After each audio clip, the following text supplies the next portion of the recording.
Hi everybody, Dr. Gonzaba here with Olmos Park Physio, and today I want to talk to you about foam rolling. What do foam rollers do? Why are they important? How do you pick one out? And how do you work foam rolling into your routine?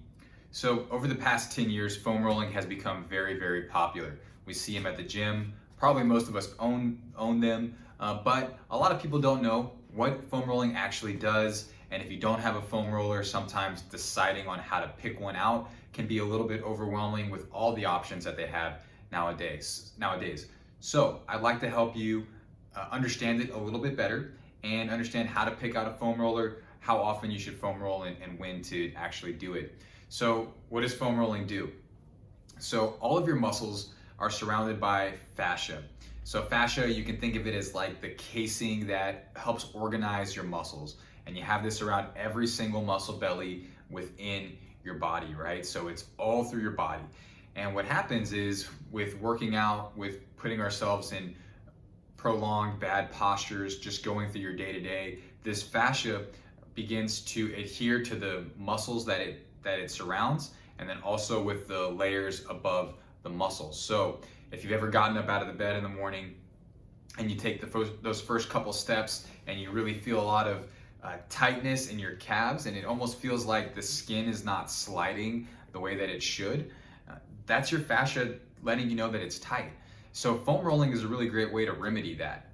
So what foam rolling does is by applying this pressure and a cross friction type of pattern with the muscles and the fascia, you're able to loosen up those two layers from each other. If you think about these fingers being interwoven, the fascia and the muscle, when we begin to foam roll it, those layers begin to unstick, right? And then they can begin to glide past each other like they should.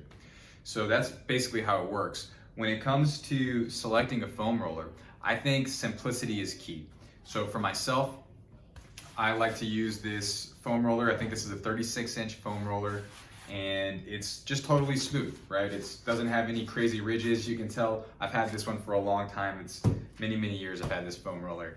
But I think these smooth ones work really well because you can do a lot of different techniques with this one. I can't think of anything that you cannot do with this type of foam roller, and it's relatively cheap.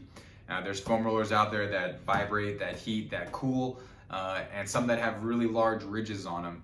You know, and my thing with that is selecting a foam roller that has those really big ridges on it might actually prevent you from being able to do some of the techniques that you might need to do, because the intensity on foam rolling on a roller that has these huge ridges is going to be too high and unnecessarily high. So I think you can't go wrong with your standard foam roller.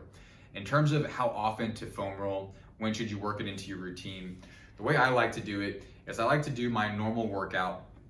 For me, that's cycling or some cross training in the weight room. So I like to do that in the morning or in the afternoon, whenever it's scheduled for the day. I'll do a little stretching afterwards, and then later in that afternoon or evening, I'll do some foam rolling.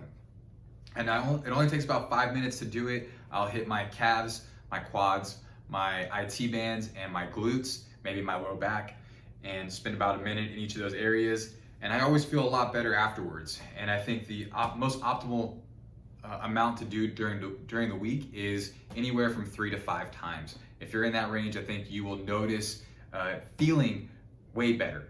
So go get yourself a foam roller, and if you are new to foam rolling, you can check out my video on my 5-minute foam rolling routine. All right, y'all, thanks for watching. Let me know if you have any questions.